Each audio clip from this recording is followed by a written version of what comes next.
perjalanan KPU RI pada tahun 2021 tak terlepas dari peristiwa pandemi COVID-19 yang belum berakhir. Torehan tinta sejarah, tepatnya tanggal 6 Januari 2021, adalah momentum penting dengan dilantiknya Bernard Dermawan Sutrisno sebagai Sekretaris Jenderal KPU RI, menahkodai Sekretariat Jenderal menyiapkan profesionalitas kesekretariatan Komisi Pemilihan Umum khususnya menghadapi pemilu dan pemilihan serentak 2024. Efek pandemi COVID-19 tidak dipungkiri berdampak memundurkan penyelenggaraan pemilihan serentak 9 Desember 2020 lalu. Pada tahapan akhir pemilihan, yakni sidang perselisihan hasil pemilihan atau PHP di Mahkamah Konstitusi. Terdapat 16 daerah melaksanakan pemungutan suara ulang dan 1 daerah penghitungan suara ulang.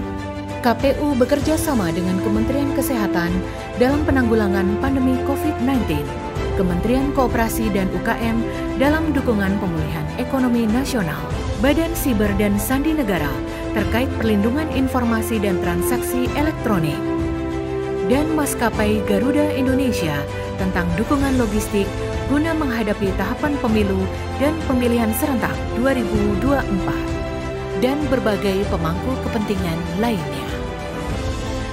Dalam membangun etos kerja yang transparan dan bebas korupsi, KPU dan KPK juga bekerja sama menggelar BIMTEK program anti korupsi, diikuti seluruh satuan kerja KPU RI, KPU Provinsi, dan KPU Kabupaten Kota.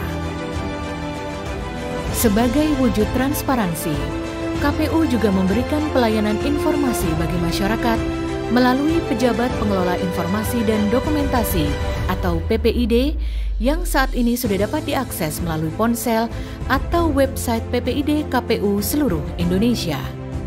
Selain itu, KPU juga menyerahkan data hasil perolehan suara pemilu 2019 kepada stakeholder terkait, Kemendagri, Bawaslu, DKPP, dan Arsip Nasional, serta partai politik peserta pemilu 2019. Untuk memperluas penyebaran informasi kelembagaan dan kepemiluan antar lembaga dan stakeholder, KPU membentuk Badan Koordinasi Kehumasan atau Bako Humas KPU di seluruh Indonesia.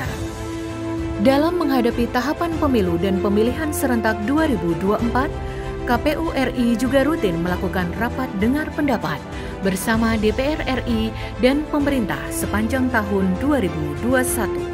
Tak hanya itu, guna memberikan pendidikan demokrasi yang menyeluruh kepada masyarakat, KPU telah meluncurkan program nasional Desa Peduli Pemilu dan Pemilihan pada 68 lokus desa di seluruh Indonesia sebagai pilot project yang ditujukan guna meningkatkan kuantitas dan kualitas partisipasi masyarakat pada pemilu dan pemilihan 2024 nanti.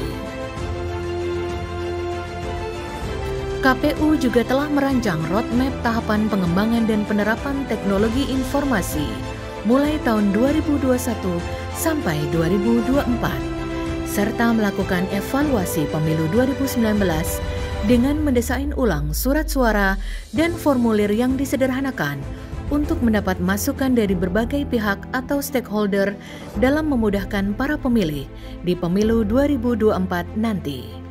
Terdapat 3 desain, yakni 1 surat suara, 2 surat suara, dan 3 surat suara. Sepanjang tahun 2021, sederet prestasi berhasil diraih KPU, mulai dari keberhasilan mendapat predikat wajar tanpa pengecualian atau WTP atas laporan keuangan KPU tahun 2020, juara 1 Lelang Awards kategori lelang non-eksekusi wajib, juara 2 BMN Awards kelompok 3 kategori utilisasi, juara 3 BKN Awards, serta terbaik 1 Jaringan Dokumentasi Informasi Hukum Nasional kategori lembaga non-struktural. Pada kesempatan yang baik ini saya ingin menekankan bahwa kunci utama yang menentukan kualitas pemilu adalah penyelenggara pemilu yang profesional dan berintegritas. Karena itu KPU harus betul-betul menyiapkan semua tahapan-tahapan dengan detail, dengan rapi seperti tadi disampaikan oleh Ketua KPU, sehingga kepercayaan pada penyelenggaraan pemilu akan semakin kuat. Persoalan teknis akan menjadi politis yang dapat mempengaruhi kualitas pemilu, karena itu segera harus dilakukan langkah-langkah perbaikan mulai dari aspek manajemen teknis seperti perbaikan kualitas daftar pemilih tetap DPT, kemudian manajemen kerja KPUD dan KPPS sampai dengan teknis rekapitulasi suara. Dengan segala capaian dan usaha menghadapi tahapan pemilu dan pemilihan 2024, KPU berkomitmen untuk meningkatkan pelayanan terbaik bagi masyarakat. KPU melayani.